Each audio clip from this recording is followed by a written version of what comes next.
नमस्कार दोस्तों, एक बार फिर से आप सभी का हार्दिक स्वागत है, हार्दिक अभिनंदन है आपके पसंदीदा YouTube channel target with Balram Swami में।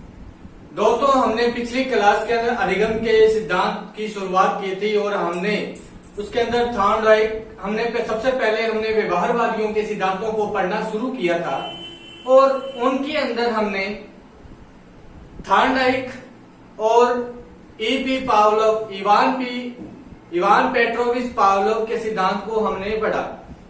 उसके अंदर हमने पढ़ा कि एक उद्दीपक होता है और एक अनुक्रिया होती है। जब हम किसी उद्दीपक के लिए जो क्रिया करते हैं वो क्रिया क्या कहलाती है? हमारी अनुक्रिया कहलाती है हमारी मनोविज्ञान की भाषा में। और हमारे लक्ष्य को हम क्या कहते हैं? उद्दीपक कहते हैं। और उद्दीपक और अनुक्रिया के बीच में अनुबंधन होता है, एक बॉन्डिंग बनती है और उस बॉन्डिंग से हम क्या करते हैं? अधिगम प्राप्त करते हैं, अधिगम करते हैं। तो दोस्तों, इसी प्रकार हम आगे चलते हुए आगे व्यवहारवादियों के अंदर हम जिस सिद्धांत की आज हम बात करने वाले हैं वो सिद्धांत है हमारा क्रिया प्रसूत अनुबंधन का सिद्धांत। जिस सिद्धांत को क्रिया प्रसूत अनुबंधन का सिद्धांत जिसने दिया था उसका नाम है B.F. स्किनर। ठीक है, तो हम आज बात करते हैं हमारे अगले सिद्धांत की जिसका नाम है क्रिया प्रसूत अनुबंधन का सिद्धांत, जिसे दिया था B.F. स्किनर ने। B.F. स्किनर, देखिए B.F. स्किनर ने 1950 से लेकर 1954 के मध्य इस सिद्धांत का प्रतिपादन किया था जिसका नाम क्या है? क्रिया प्रसूत अनुबंधन का सिद्धांत। क्रिया प्रसूत अनुबंधन का सिद्धांत। देखिए, अब हमें थोड़ा सा बैक जाना पड़ेगा, हमें थोड़े से पिछली बातों को हमें फिर से दोहराना पड़ेगा यहाँ पर, क्योंकि यहाँ पर जाते जाते इस सिद्धांत पे हमें पहुंचते पहुंचते हमारे कुछ परिवर्तन हुए हैं हमारे सिद्धांत के अंदर। देखिए किस प्रकार से। देखिए, एक सिद्धांत है जिसका नाम ईपी पावलोव ने जिसे दिया था, इवान पेट्रोविच पावलोव ने दिया था। देखिए, इवान पेट्रोविच पावलोव ने जो सिद्धांत दिया था जिसका नाम था शास्त्रीय व परंपरागत अनुबंधन का सिद्धांत।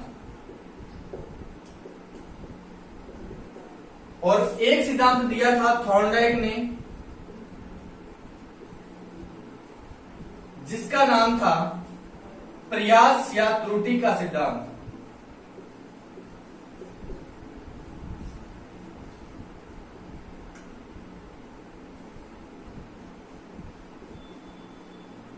देखिए, सबसे पहले हम बात करेंगे थॉर्नडाइक के सिद्धांत की, क्योंकि सबसे पहले हमने इसी सिद्धांत को पढ़ा था। देखिए, थॉर्नडाइक ने अपने सिद्धांत के अंदर एक भूखी बिल्ली के ऊपर प्रयोग किया था और भूखी बिल्ली के सामने उद्दीपक को रखा और बिल्ली ने अनेकों प्रकार की गलत क्रिया करने के बाद में कुछ एक क्रिया सही क्रिया करने के बाद उस उद्दीपक को ग्रहण किया। और थॉर्नडाइक के इस सिद्धांत को क्या कहते हैं? हम SR type theory. SR type theory. देखिए, SR टाइप क्यों कहते हैं? क्योंकि इसके अंदर उद्दीपक है, स्टिमुलस है और रेस्पॉन्स है, दोनों चीज है, इसलिए इसको हम SR टाइप थ्योरी कहते हैं। ठीक है, अब हम बात करें इवान पी पावलोव की। तो इवान पी पावलोव ने अपने सिद्धांत के अंदर शास्त्रीय में परंपरागत अनुबंधन के सिद्धांत के अंदर एक भूखे कुत्ते के ऊपर प्रयोग किया था, परंतु इस सिद्धांत के अंदर क्या था? जो कुत्ता था वो कुत्ता क्या था? निष्क्रिय था, यानी कि स्वयं वो कोई क्रिया नहीं कर पा रहा था, कोई भी क्रिया वो नहीं कर पा रहा था, वो निष्क्रिय था बिल्कुल। इसलिए इस थ्योरी को हम क्या कहते हैं? इस थ्योरी को हम क्या कहते हैं? S type theory. S type theory, क्योंकि इस थ्योरी के अंदर, इस सिद्धांत के अंदर मात्र एक उद्दीपक था, उद्दीपक की वजह से उसमें अनुबंधन हुआ था। कुत्ता स्वयं कोई क्रिया नहीं कर रहा था, कुछ भी नहीं, क्योंकि इसके अंदर क्या था? बिल्ली ने अनेकों प्रकार की गलत क्रियाएं करने के बाद में उस उद्दीपक को हासिल किया था, परंतु इसके अंदर हम क्या करते थे? उद्दीपक उसके पास उसे उद्दीपक देकर उसे उद्दीपक अपने आप देखकर बिना कोई क्रिया किए हम उसे उद्दीपक ग्रहण करवा रहे थे, इसलिए इसको क्या कहते हैं, क्योंकि इस थ्योरी के अंदर मात्र उद्दीपक का योगदान था, इसलिए इसको कहते हैं एस टाइप थ्योरी। अब बात आती है आज हमारे इस सिद्धांत के बीएफ स्किनर के क्रिया प्रसूत अनुबंधन का सिद्धांत।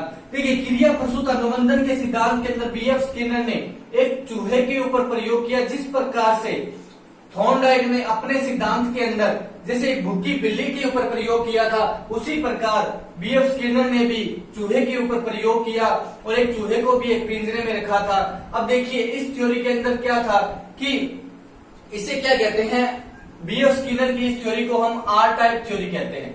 आर टाइप थ्योरी कहते हैं क्योंकि इस थ्योरी के अंदर क्या था, इस थ्योरी में ना कोई उद्दीपक था और ना कोई स्टिमुलस था और ना कोई रिस्पॉन्स या कोई अनुक्रिया थी। इसमें था तो अनुक्रिया के साथ में क्या था, पुनर्बलन था। क्या था, पुनर्बलन था। अब देखिए पुनर्बलन किस प्रकार से था वो हम आज यहाँ पे सीखते हैं, इस सिद्धांत के अंदर किस प्रकार से था। तो देखिए दोस्तों आगे चलते हैं, हम देखते हैं बीएफ स्किनर ने अपने सिद्धांत के अंदर किस प्रकार से कार्य किया और किस प्रकार से अपने सिद्धांत को दिया। देखिए बीएफ स्किनर के सबसे पहले तो हम बीएफ स्किनर के क्रिया प्रसूत अनुबंधन के सिद्धांत के उपनाम की बात करें कि सिद्धांत के और क्या उपनाम हो सकते हैं, तो सबसे पहले हम बात करेंगे इस सिद्धांत को क्या सबसे पहले क्या कहेंगे, क्रिया प्रसूत अनुबंधन का सिद्धांत। पहला नाम तो इसका यही है, क्रिया प्रसूत अनुबंधन का सिद्धांत। ठीक है, इसके अलावा और हम क्या कह सकते हैं, इसे संबंधात्मक सिद्धांत।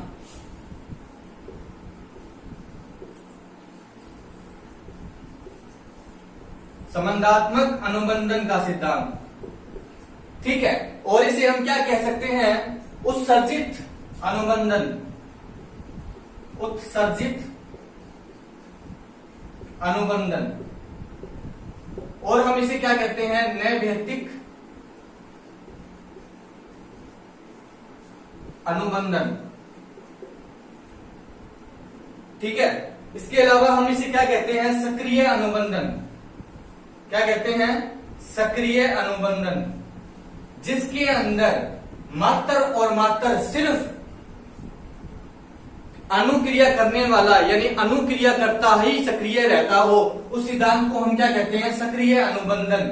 ठीक है, ये सिद्धांत के क्या है, उपनाम है। ये सिद्धांत के क्या है, उपनाम है, क्रिया प्रसूत अनुबंधन का सिद्धांत, संबंधात्मक अनुबंधन का सिद्धांत। इसमें क्या है कि हम उसके जिस भी क्रिया के जिस भी माध्यम से हम एक अनुक्रिया करवा रहे हैं किसी के साथ में, उसके साथ में एक संबंध बनाया जाता है, उत्सर्जित किया जाता है, एक ऊर्जा को, एक पुनर्बलन को उत्सर्जित किया जाता है। नैभैतिक और सक्रिय अनुबंधन इसे हम कहते हैं। अब देखिए इस सिद्धांत के अंदर क्या प्रयोग किया था बीएफ स्किनर ने, उस प्रयोग की हम बात करते हैं। आप यहां तक स्क्रीनशॉट लीजिए, फिर हम आगे बढ़ते हैं।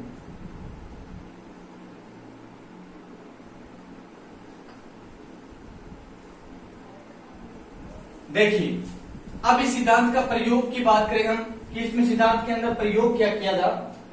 देखिए इस प्रकार से उसने एक बॉक्स लिया था, एक पिंजरा था। अब इस पिंजरे के अंदर यहां पे क्या था, चूहा था।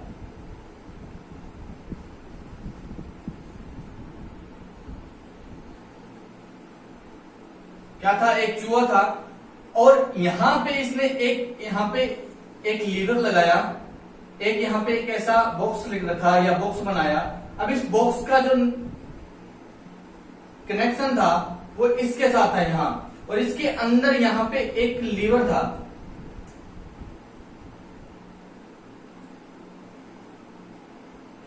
यहां पे एक लीवर था, देखिए।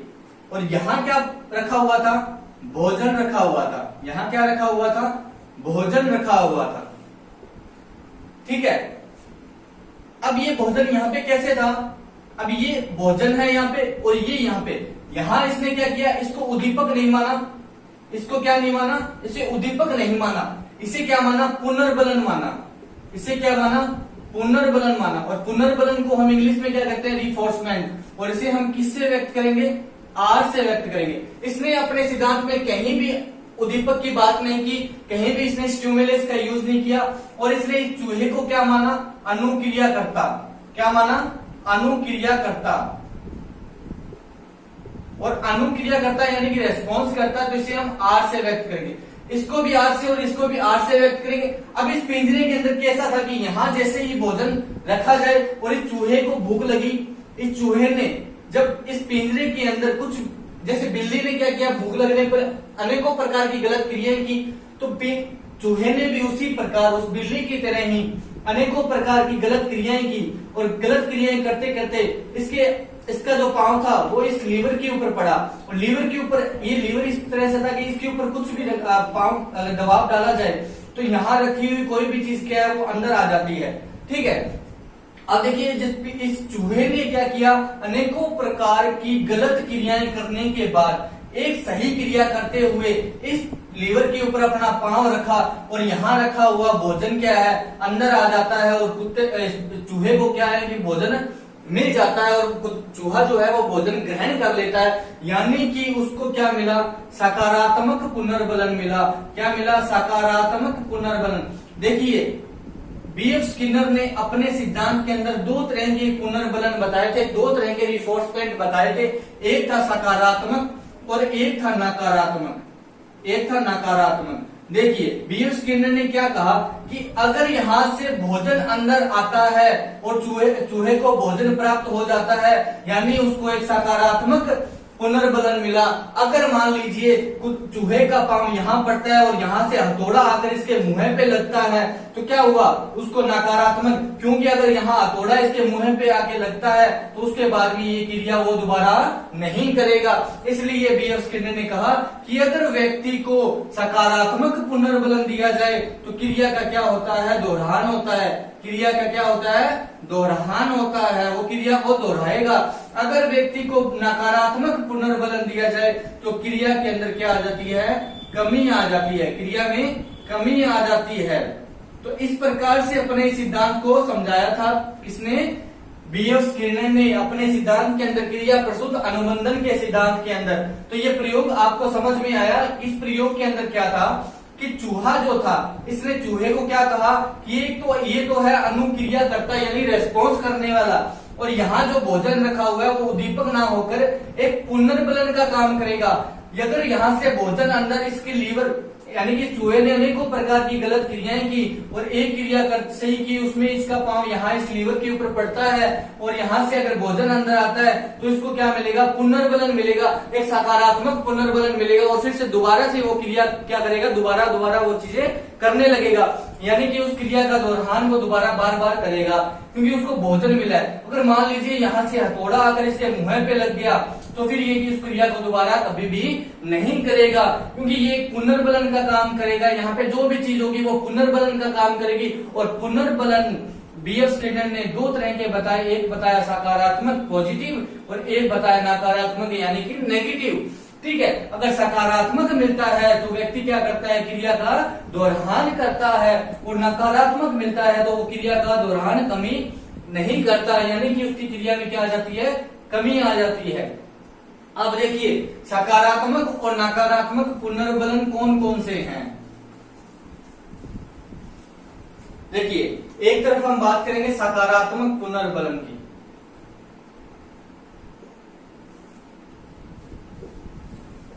एक तरफ हम बात करेंगे नकारात्मक पुनर्बलन। देखिए सकारात्मक पुनर्बलन के अंदर सबसे पहले आती है प्रशंसा, प्रोत्साहित, इनाम।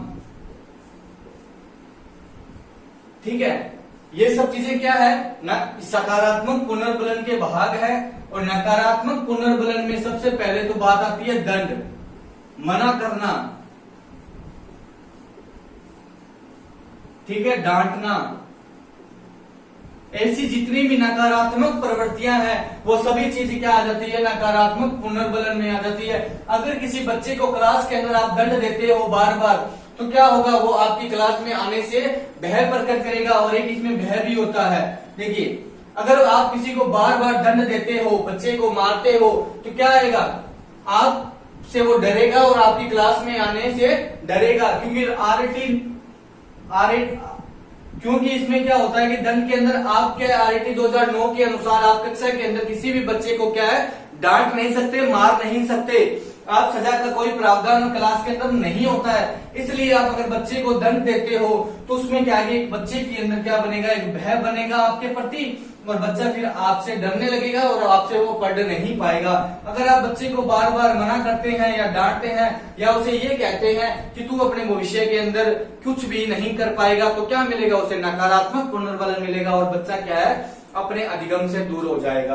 अगर आप उसकी प्रशंसा करते हो, प्रोत्साहित करते हो और इनाम देते हो उसकी एक सही अनुक्रिया के ऊपर, अगर क्लास में उसने कोई भी छोटा सा कोई अच्छा काम किया है, अगर आप उसे प्रशंसा करते हो, प्रोत्साहित करते हो और इनाम देते हो, तो बच्चा क्या करेगा, बार बार उस क्रिया को दोहराएगा।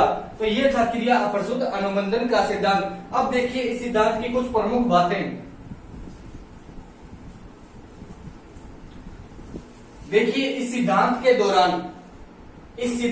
दौरान B.F. स्किनर ने एक शिक्षण मशीन का एक आविष्कार किया था जिसका नाम था अभिकर्मित अनुदेशन मशीन। अभिकर्मित अनुदेशन मशीन।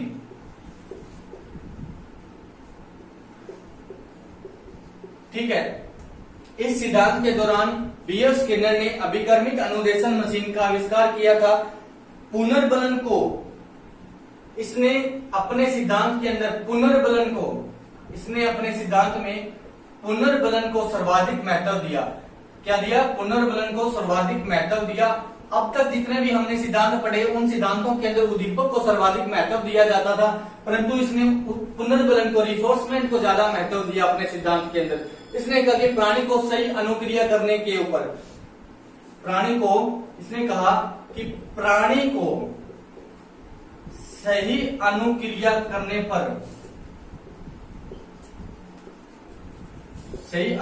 करने पर तुरंत क्या देना चाहिए, पुनर्बलन देना चाहिए। क्या देना चाहिए, पुनर्बलन देना चाहिए, और वो भी कौन सा, सकारात्मक पुनर्बलन उसे देना चाहिए। ठीक है, इस प्रकार से ये सिद्धांत हमारे यहाँ कंप्लीट होता है। और अब हम बात करेंगे, व्यवहारवादियों के सिद्धांत हमारे यहाँ कंप्लीट होते हैं बच्चों। इसके बाद हम बात करने वाले हैं हमारे अगले जो एक संप्रदाय आया था मनोविज्ञान के अंदर, जिसका नाम था गेस्टाल्टवाद या संज्ञानात्मक जो सिद्धांत थे, जिनके गेस्टाल्टवाद के नाम से जाने जाने वाला एक संप्रदाय था। उस संप्रदाय के सिद्धांतों को हम यहाँ पे पढ़ेंगे। तो हमारे यहाँ व्यवहारवाद के जितने भी सिद्धांत थे वो यहाँ कंप्लीट होते हैं। अब आगे चलते हैं। देखिए मनोविज्ञान के अंदर एक संप्रदाय आया जिसका नाम था गेस्टाल्टवाद। क्या नाम था, गेस्टाल्टवाद।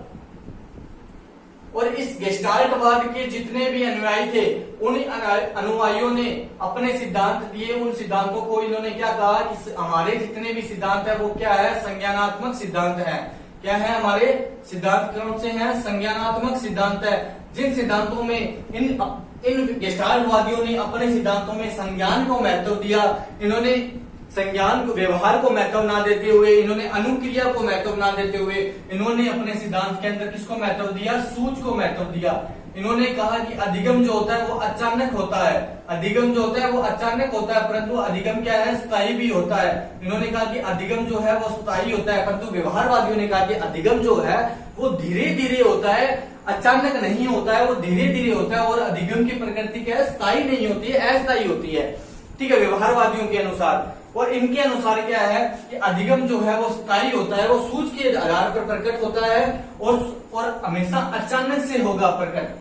तो इन सिद्धांतों के अंदर देखिए कुछ मनोवैज्ञानिक हुए थे जिन्होंने इन संज्ञानात्मक सिद्धांत दिए थे। हम उनके बारे में पढ़ते हैं आज।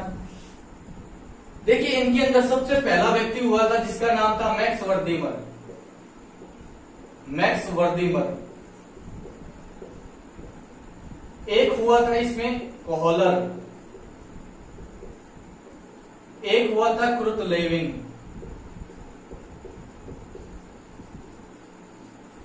एक हुआ था इसके अंदर क्रुथकोफ्का,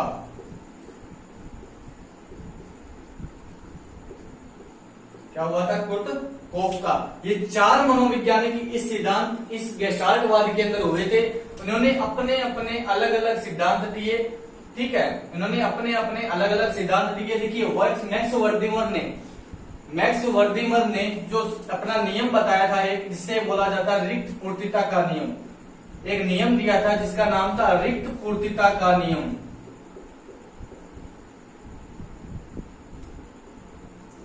और क्रुत लेविन ने एक सिद्धांत दिया था जिसका नाम था क्षेत्रवादी सिद्धांत। क्षेत्रवादी सिद्धांत। देखिए, अब इन्होंने अपने सिद्धांतों के अंदर अधिगम को क्या माना, सूझ के आधार पर माना, संज्ञान के आधार पर माना, संज्ञान को महत्व दिया। ठीक है, अब देखिए मैक्स वर्दीमन ने इसके अंदर सबसे पहले जिस सिद्धांत की हम आज बात करने वाले हैं वो सिद्धांत गेस्टाल्टवाद में बहुत ही महत्वपूर्ण सिद्धांत माना जाता है। देखिए, उस सिद्धांत की हम बात करेंगे। सबसे पहले जिस सिद्धांत की अब हम बात करने वाले हैं उस सिद्धांत को देने वाले या प्रवर्तक जो थे वो मैक्स वर्दीमर थे। जिस सिद्धांत की हम बात करेंगे उस सिद्धांत का नाम था सूझ का सिद्धांत। सूझ वह अंतर्दृष्टि का सिद्धांत। सूझ वह अंतर्दृष्टि का सिद्धांत। देखिए, इस सिद्धांत के प्रवर्तक कौन थे? इस सिद्धांत के प्रवर्तक कौन थे? मैक्स वर्दीमर। मैक्स वर्दीमर, ध्यान से सुनिएगा, इस सिद्धांत के प्रवर्तक कौन थे? मैक्स वर्दीमर। परंतु इस सिद्धांत के प्रयोगकर्ता कौन थे? इस सिद्धांत के ऊपर जिसने प्रयोग किया था उसका नाम था कोहलर। और कोहलर का एक सहयोगी था, कोहलर का इस सिद्धांत के प्रयोग करने में एक सहयोगी था जिसका नाम था क्रुतकोफ का। अब देखिए, इस सिद्धांत के अंदर 3 लोग हैं। सबसे पहले अगर आपसे पूछ लिया जाए इस सिद्धांत को लाने वाला व्यक्ति कौन था, तो वो मैक्स वर्दीमर था।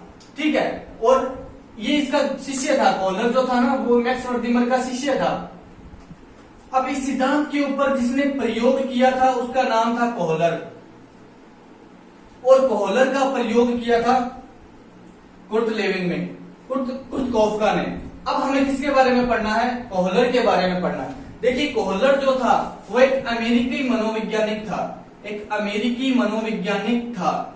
ये जो कोहलर था वो अमेरिका की सेना के अंदर क्या था? सैनिक था। अमेरिका की सेना में क्या था? सिपाही था या सैनिक था।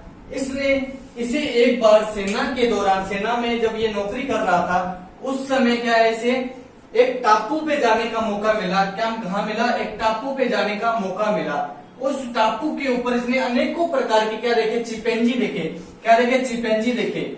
अनेकों प्रकार के चिंपैंजी देखे, और उन चिंपैंजियों में एक चिंपैंजी था जिसका नाम था सुल्तान। उन चिंपैंजियों में एक चिंपैंजी था जिसका नाम था सुल्तान। अब इसने सुल्तान नामक इसे इस सिद्धांत के बारे में पहले से पता था कि मुझे इस सिद्धांत के ऊपर क्या करना है? एक प्रयोग करना है। जब इसने सुल्तान को देखा तो इसने समझा कि ये उचित रहेगा मेरे सिद्धांत के प्रयोग के लिए। तो ये सुल्तान को क्या किया? इसने सुल्तान को अपने साथ लेकर आ गया, और कोहलर ने अपने सिद्धांत के अंदर 2 प्रयोग किए। क्या किए? 2 प्रयोग किए, प्रयोग नंबर 1 और प्रयोग नंबर 2। अब इसने अपने सिद्धांत के अंदर 2 तरह के प्रयोग किए। इसने जब सुल्तान को जब अपने साथ लेकर आया तो सुल्तान को खाना नहीं दिया, और इस प्रकार से बने हुए एक कमरे के अंदर सुल्तान को डाल दिया। क्या किया? सुल्तान को डाल दिया। सुल्तान को इस कमरे के अंदर डाल दिया, और कमरे के अंदर इस प्रकार से 2 बॉक्स रख दिए। कमरे के अंदर इस प्रकार से 2 बॉक्स रख दिए, और कमरे की छत पर एक केले का ऐसे गुच्छा लटका दिया। एक केले का गुच्छा लटका दिया। अब इस सुल्तान को जब भूख लगी हुई थी, खाना नहीं मिला हुआ था रात से, तो इस सुल्तान ने क्या किया? ये केले का गुच्छा प्राप्त करने की कोशिश की, परंतु ये इसका हाथ यहाँ तक नहीं पहुंच पा रहा था। इसलिए ये क्या कि थक हार कर इन बॉक्स के साथ में क्या करने लगा? खेलने लगा। इन बॉक्स के साथ में क्या करने लगा? खेलने लगा। और खेलते खेलते इसके माइंड में एकदम से सूझ उत्पन्न हुई, और इसने इस बॉक्स के ऊपर ये वाला बॉक्स रख दिया, और इसके ऊपर चढ़ के इस केले के गुच्छे को प्राप्त कर लिया। यानी कि कोहलर के अनुसार, यानी कि गेस्टाल्टवादियों के अनुसार सूझ उत्पन्न हुई। क्या हुई? सूझ उत्पन्न हुई। और सूझ कैसे उत्पन्न हुई? अचानक उत्पन्न हुई। कैसे उत्पन्न हुई? अचानक उत्पन्न हुई, और अचानक सूझ उत्पन्न होते ही इसने अधिगम प्राप्त कर लिया, यानी कि ये सीख गया कि केले का गुच्छा मुझे किस प्रकार से प्राप्त करना है। अब इन सिद्धांत के अंदर इसने दूसरा प्रयोग किया, उस प्रयोग के अंदर इसने क्या किया, इसी प्रकार से एक कमरा लिया और उस कमरे के अंदर इसने फिर से सुल्तान को रखा और यहाँ केले का गुच्छा लटकाया और इसने 2 छड़ियां रखी। देखिए 2 छड़ियां रखी। अब ये छड़ियों में क्या था, सिस्टम था कि ये छड़ियां जैसे ही अपने पास आएगी तो ये एक दूसरे से क्या है, जुड़ जाएगी। क्या ये छड़ियां एक दूसरे से क्या है, जुड़ जाएगी। चुंबक लगी हुई थी इन छड़ियों के बीचों बीच यहाँ। तो देखिए जैसे ही सुल्तान को भूख लगी, सुल्तान ने केले के गुच्छे को प्राप्त करना शुरू किया, पर कोशिश की इसने, परंतु ये केले का गुच्छा प्राप्त नहीं कर पाया क्योंकि इसका हाथ यहाँ तक नहीं पहुंचा। तो इसने क्या किया, छड़ियों के साथ में खेलने लगा और खेलते खेलते जैसे ही छड़ियां अपने पास आई तो ये छड़ियां आपस में जुड़कर बड़ी हो गई और इसने केले के गुच्छे के ऊपर मारकर केले का गुच्छा प्राप्त किया। तो यहाँ भी क्या हुआ, सूझ उत्पन्न हुई, और सूझ कैसे उत्पन्न हुई, अचानक उत्पन्न हुई। यानी कि गेस्टाल्टवादियों के अनुसार सूझ जो है वो अचानक उत्पन्न होती है और अधिगम जो होता है वो अचानक उत्पन्न होता है। व्यक्ति क्रिया करता है और क्रिया करते करते अचानक से उसमें सूझ उत्पन्न होती है और सूझ से वो चीजें सीख जाता है और वो चीजें क्या हो जाती है, स्थायी हो जाती है। अब यहाँ पे कुछ बातें कही थी इन्होंने अपने सिद्धांत के अंदर। इन्होंने सबसे पहले क्या कहा कि अधिगम की प्रकृति जो है वो संज्ञानात्मक प्रकृति होती है। अधिगम की प्रकृति जो है वो संज्ञानात्मक प्रकृति होती है।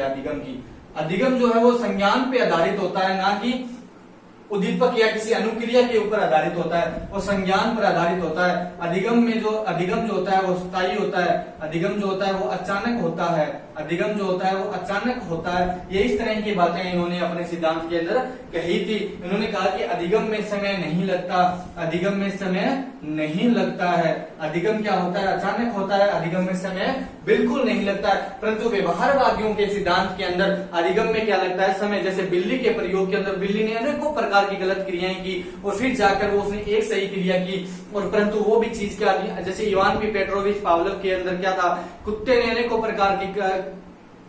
प्रकार ने हमने इसके अनेक बार उसके सामने भोजन रखा, तब जाके उसने लार टपकाना शुरू किया, परंतु वो चीज भी क्या थी, स्थायी नहीं थी।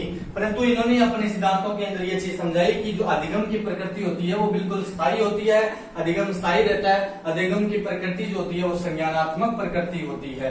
ठीक है, इस प्रकार से इन्होंने अपने सिद्धांत को समझाया था। देखिए इस सिद्धांत को दोबारा से समझने की कोशिश कीजिए। इस सिद्धांत का नाम है सूझ व अंतर्दृष्टि का सिद्धांत। और इस सिद्धांत के प्रवर्तक कौन थे, 2 बातें याद रखनी है हमें। पहला तो प्रवर्तक कौन थे, तो मैक्स वर्दीमर इसके प्रवर्तक थे, परंतु प्रयोग इसका कोहलर ने किया था और कोहलर का सहयोग किया था कुर्ट कोफका ने। कोहलर जो था वो अमेरिकी मनोवैज्ञानिक था, जहां ये अमेरिका की सेना में काम करता था और इसे एक टापू पे जाने का मौका मिला। वहां उसने अनेकों प्रकार के चिंपैंजी देखे और उन चिंपैंजियों के अंदर उसने सुल्तान नाम का चिंपैंजी देखा और उसे अपने साथ लेकर आया और इस प्रकार से कमरे के अंदर डाल दिया, जिसके ऊपर इसने केले के गुच्छे लटका दिया। अब यहाँ पे बात रखिए, जिसपे प्रयोग किया था वो बंदर नहीं था, चिंपैंजी था। ये प्रश्न पूछा जा सकता है आप लोगों से, आप वहां पे कंफ्यूज मत होना कि वो चिंपैंजी था या बंदर था। वो चिंपैंजी था, कई बुक के अंदर उसे बंदर भी लिखा होता है, परंतु वो बंदर नहीं था। अब देखिए इसने केले के गुच्छे के ऊपर केले के गुच्छे लटकाए और इस प्रकार से 2 बॉक्स रखे, और जब ये चिंपैंजी सुल्तान जो है वो इनके साथ में खेलने लगा और इसमें सूझ उत्पन्न हुई और इसने बॉक्स के ऊपर बॉक्स रखकर ये केले का गुच्छा प्राप्त किया, यानी कि सूझ उत्पन्न हुई और अचानक उत्पन्न हुई। दूसरे प्रयोग में उसने 2 छड़ियों का यूज किया था और छड़ियों के अंदर उसने क्या किया, ये चुंबक लगी हुई छड़ियां थी, जैसे ही पास आई वो चिपक गई और केले का गुच्छा उसने प्राप्त किया, यानी सूझ उत्पन्न हुई। और वो सूझ कैसे उत्पन्न हुई, अचानक उत्पन्न हुई। इस प्रकार से ये सिद्धांत समझाया था, किसने, कोहलर ने समझाया था। देखिए अब हम दूसरे सिद्धांत की बात करते हैं। हमारे गेस्टाल्टवाद के अंदर जिस सिद्धांत की हम बात करने वाले हैं वो है कुर्ट लेविन का सिद्धांत। देखिए कुर्ट लेविन ने अपना सिद्धांत दिया था जिसका नाम था क्षेत्रवादी सिद्धांत, जिसे हम क्या बोलते हैं, field theory of learning. Field theory of learning. देखिए अगले सिद्धांत की हम बात करेंगे जिसका नाम है क्षेत्रवादी सिद्धांत। क्षेत्रवादी सिद्धांत। देखिए क्षेत्रवादी सिद्धांत दिया किसने था, कुर्ट लेविन ने दिया था। किसने दिया था, कुर्ट लेविन ने। परंतु इस सिद्धांत को बोला क्या जाता है, field theory of learning, field theory of learning. Kurt Lewin ने अपने सिद्धांत के दौरान एक पुस्तक लिखी थी जिसका नाम था फील्ड थ्योरी ऑफ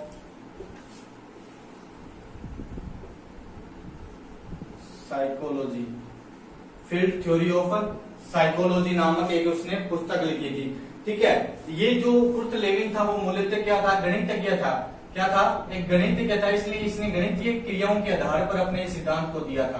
क्या दिया था, गणितीय क्रियाओं के आधार पर अपने सिद्धांत को दिया था। अब देखिए क्षेत्रवादी सिद्धांत के अंदर कुर्ट लेविन ने एक शब्द दिया था जिसका नाम था जीवन देश। एक शब्द दिया था जिसका नाम था जीवन देश। अब इस जीवन देश को हम समझते हैं कि जीवन देश असल में होता क्या है। देखिए व्यक्ति जो है वो संसार में दो चीजों से घिरा हुआ रहता है। ये व्यक्ति है, मान लीजिए ये एक व्यक्ति है। अब ये व्यक्ति जो है वो दो चीजों से घिरा हुआ है। एक तो इसका आंतरिक वातावरण, एक तो इसका आंतरिक वातावरण और एक इसका वातावरणीय यानी कि बाहरी वातावरण।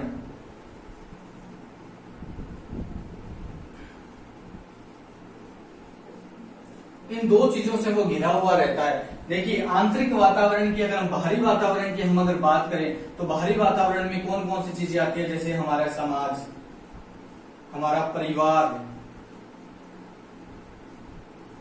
देश,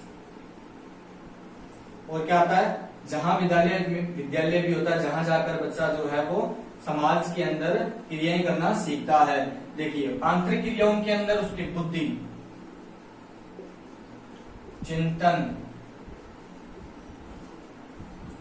मनन, मूल प्रवृत्ति,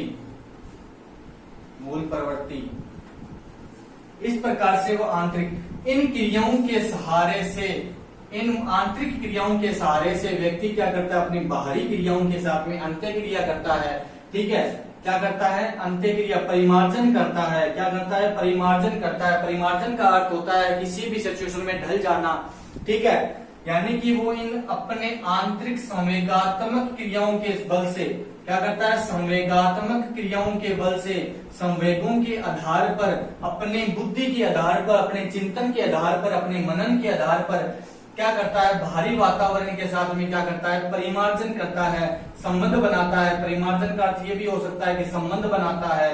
ठीक है, या अंत्य क्रिया करता है, ये भी आप इसे कह सकते हो। यानी कि व्यक्ति अपने आंतरिक वातावरण, जो उसके अंदर का वातावरण है, बुद्धि क्या है हमारे अंदर है, मनन क्या है हमारे अंदर है, मस्तिष्क के भाग है ये सारे।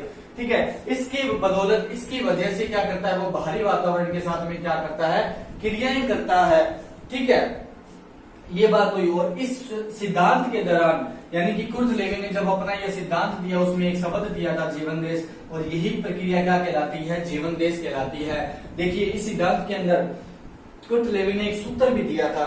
एक ये गणितज्ञ था इसलिए इसने एक सूत्र भी दिया था। उस सूत्र को देखते हैं हम क्या था।